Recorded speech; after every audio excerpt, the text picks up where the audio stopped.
Hello मेरे दोस्तों, मैं राहुल और स्वागत है आप लोगों का आपके अपने यूट्यूब चैनल आरके सेंटर पे। दोस्तों आज के वीडियो में आपको बताया जाने वाला हिस्ट्री कोर 11 का मोस्ट इंपॉर्टेंट क्वेश्चन आपका दोस्तों कि वामपंथी दल क्या है। क्वेश्चन क्या पूछा हुआ है कि वामपंथी दल क्या है। ठीक है, अब देखिए यहाँ पे वामपंथी दल पूछा हुआ है। सबसे पहले हम लोग इसका अर्थ जानेंगे कि आखिर वामपंथी का मतलब क्या होता है। ठीक है, अब देखिए वामपंथी का अगर अर्थ जानने का प्रयास करें तो वामपंथी आप बहुत बार सुने होंगे, क्योंकि जिसमें फ्रांस की क्रांति चल रही थी उस समय वामपंथी दल का और दक्षिणपंथी दल का जो है ना, ये बात जो है बहुत बार आया था।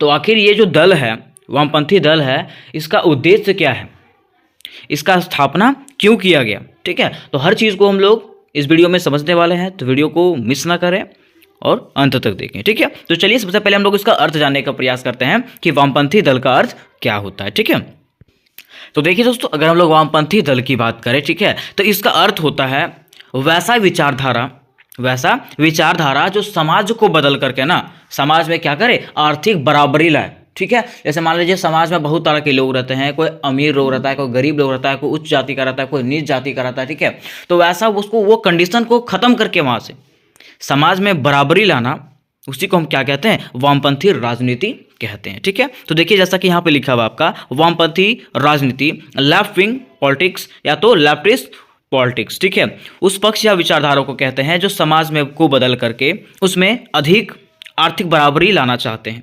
ठीक है, वामपंथी राजनीति हम उस विचारधारा को कहते हैं जो समाज में आर्थिक बराबरी को लाना चाहते हैं।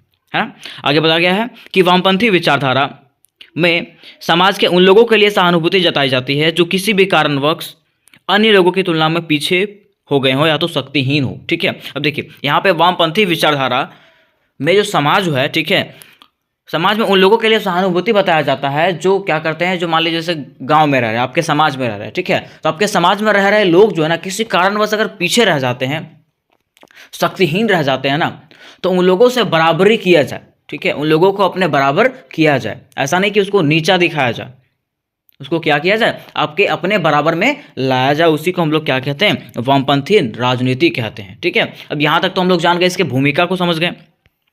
अब हम लोग समझेंगे ना कि आखिर वामपंथी दल जो है ये बना था तो क्यों बना था और कब बना था, कैसे इसका उदय हुआ। ठीक है, तो देखिए अब हम लोग जानेंगे कि भारत में वामपंथी का उदय, देखिए बताया जाता है भारत में वामपंथी दल का उपयोग फ्रांस की क्रांति के दौरान हुआ था। कब हुआ था, फ्रांस के क्रांति के दौरान हुआ था। हुआ क्या था कि फ्रांस के क्रांति जब हुआ था ना, ठीक है, तो वहाँ पे 3 ग्रुप में लोग बट गए थे।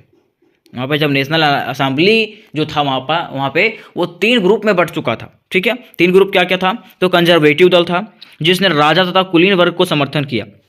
जिसने किसको समर्थन किया, राजा और जो बड़े बड़े लोग होता है ना, उसको समर्थन किया। ठीक है, अब यह दल जो है ना, राजा और कुलीन वर्ग की शक्तियों को घटाना नहीं चाहता था। यह जो दल है वो राजा और कुलीन के शक्तियों को जो है ना, मतलब राजा और बड़े बड़े लोगों की शक्तियों को जो है ना, ये घटाना नहीं चाहता था। ठीक है, अब देखिए दूसरा ग्रुप क्या था, तो दूसरा ग्रुप था लिबरल दल। क्या था, लिबरल दल, जो सरकार में सीमित सुधार करना चाहता था, जो क्या करना चाहता था, सरकार में जो है ना कुछ सुधार करना चाहता था। ठीक है, उसके साथ साथ तीसरा जो है वो रेडिकल दल था। क्या था, रेडिकल दल। पहला आपका कंजर्वेटिव दल, दूसरा आपका लिबरल दल और तीसरा जो है रेडिकल दल।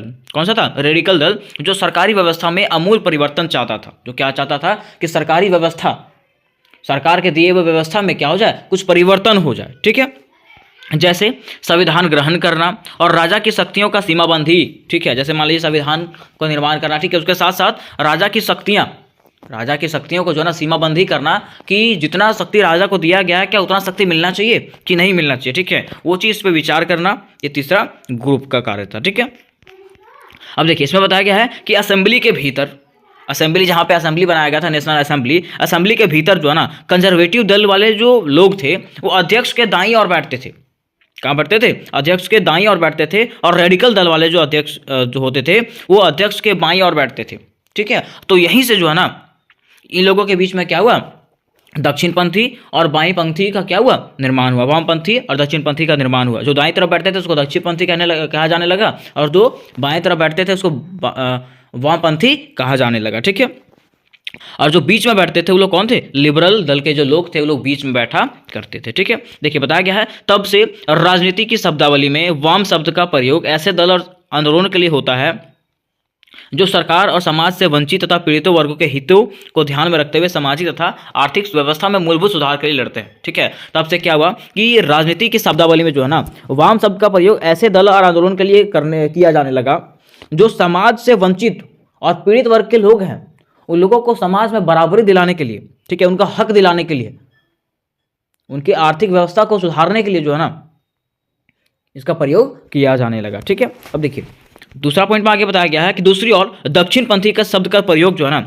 ऐसे दल के अर्थ में होता है जो अपने स्वयं के हितों के कारण मौजूदा सरकारी व्यवस्था और सामाजिक और आर्थिक व्यवस्था में परिवर्तन के विरुद्ध है। अब देखिए दक्षिण पंथी क्या था, तो दक्षिण पंथी शब्द का कहने का मतलब है ना कि दक्षिण पंथी शब्द का प्रयोग ऐसे दल में होने लगा ना जहां पे जो दल क्या करते हैं अपने स्वयं की इच्छा पूर्ति के लिए, स्वयं की इच्छा पूर्ति के लिए क्या करते हैं, सरकार की व्यवस्था में, सामाजिक व्यवस्था में, आर्थिक व्यवस्था में परिवर्तन चाहते हैं, मतलब स्वयं के लिए, ठीक है, किसी दूसरे के लिए नहीं, स्वयं के लिए परिवर्तन चाहते हैं, उसको हम लोग क्या कहते हैं, दक्षिण पंथी। मतलब सीधे शब्दों में हम लोग बात करें तो वामपंथी का अर्थ था कि जो दूसरों के लिए लड़े, दूसरों का क्या सोचे, भला सोचे, लेकिन दक्षिण पंथी का अर्थ था जो अपने स्वार्थ के लिए लड़े। ठीक है, अब देखिए बताया गया है कि राजनीति के संदर्भ में बाएं और दाएं शब्द का प्रयोग जो है सर्वप्रथम फ्रांसीसी क्रांति के समय किया गया था। राजा के समर्थकों को दक्षिणपंथी और विरोधियों को जो है जो गण तथा धर्मनिरपेक्षता की विश्वास रखते थे वामपंथी कहा जाने लगा। ठीक है, जो राजा के पक्ष में थे उसको दक्षिणपंथी कहा गया और जो विरोधी थे उसको क्या कहा जाने लगा, वामपंथी कहा जाने लगा। ठीक है, अब देखिए आखिर ये जो दल बना, वामपंथी जो दल बनता है, ठीक है, उसका कुछ तो उद्देश्य होगा ना, तो चलिए इसके उद्देश्य को हम लोग जानते हैं। देखिए अगर इसके उद्देश्य की जानने की बात करें तो देखिए पहला उसका उद्देश्य था, इस विंग से ताल्लुक रखने वाले लोगों का मानना था कि समाज के हर इंसान के साथ एक जैसा व्यवहार होना चाहिए। ठीक है, मीन्स वामपंथी दल से जो जुड़े हुए लोग थे, सदस्य जो थे इसके, उन लोगों का मानना था कि समाज में रह रहे हर इंसान का, समाज में रह रहे, समाज में ही नहीं हमारे दुनिया में रह रहे हर इंसान के साथ जो है ना क्या होना चाहिए, एक जैसा व्यवहार होना चाहिए। ठीक है, ये वामपंथी दल के नेताओं का मानना था, उसके सदस्यों का मानना था। ठीक है, फिर देखिए दूसरा में कि भेदभाव नहीं होना चाहिए, भेदभाव नहीं होना चाहिए। जैसे क्या करते हैं लोग जो है ना जाति पाति के आधार पर भेदभाव करते हैं, रंग भेद के हिसाब से भेदभाव करते हैं। ठीक है, लेकिन ये भेदभाव होना चाहिए क्या, नहीं होना चाहिए। ठीक है, ये मानना था वामपंथी दल वाले लोगों का। ठीक है, आगे बताया गया है यह विचारधारा बराबरी, बदलाव और प्रगति को बढ़ावा देने पर फोकस करती है। यह जो विचारधारा है ना वो क्या करती है, बराबरी, बदलाव और प्रगति को बढ़ावा देने पर फोकस करती है। यह चाहती है कि सबके बीच में जो है वो बराबरी बना रहे, ठीक है, और बदलाव आते रहे। ऐसा नहीं कि हमारा समाज जो पहले था वैसा ही रहे। ठीक है, समाज में बदलाव आए लेकिन बराबरी के साथ में आए। ठीक है, अगला पॉइंट बताया गया है कि इसके अलावा यह अमीरों से ज़्यादा टैक्स वसूलने की बात कहती थी। इसके अलावा यह कहती थी कि जो लोग अमीर है ना उससे क्या किया जाए, ज़्यादा टैक्स वसूला जाए ताकि बराबरी का लक्ष्य जो है हासिल किया जा सके, ताकि जो है ना लोगों में जो है ना बराबरी बना रहे। आगे बताया गया है वामपंथी विचार में राष्ट्रवाद का मतलब है सामाजिक बराबरी। वामपंथी विचारधारा में जो है ना राष्ट्रवाद का मतलब क्या था कि सामाजिक बराबरी, कि समाज में जितने भी लोग हैं सबको बराबर के नज़रिए से देखना चाहिए, वो ऊंच नीच के नज़रिए से देखना नहीं चाहिए। सब लोग क्या है, समाज में एक बराबर है ना। तो यही आपका मतलब था वामपंथी दल का। ठीक है, और यही आपका ये जो क्वेश्चन है ना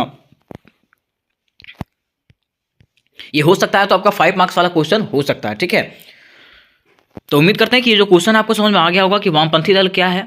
ठीक है, और इससे रिलेटेड अगर और भी क्वेश्चन आपको चाहिए होंगे तो सारा का लिंक जो है आपको डिस्क्रिप्शन बॉक्स में मिल जाएगा, चाहे वो कोर 11 का हो, कोर 12 का हो, DSC 1 का हो, DSC 2 का हो, सबका लिंक जो है आपको डिस्क्रिप्शन बॉक्स में मिल जाएगा। वहाँ से आपको सारे वीडियोज़ को आराम से करके देख सकते हैं। और उससे रिलेटेड और भी क्वेश्चन अगर आपको चाहिए होंगे तो मुझे कमेंट बॉक्स में कमेंट करें, मैं उसका आंसर जो हूँ जल्द से जल्द देने का प्रयास करूँगा। ठीक है, तो मिलता है नेक्स्ट वीडियो में, तब तक के लिए जय हिंद, जय भारत।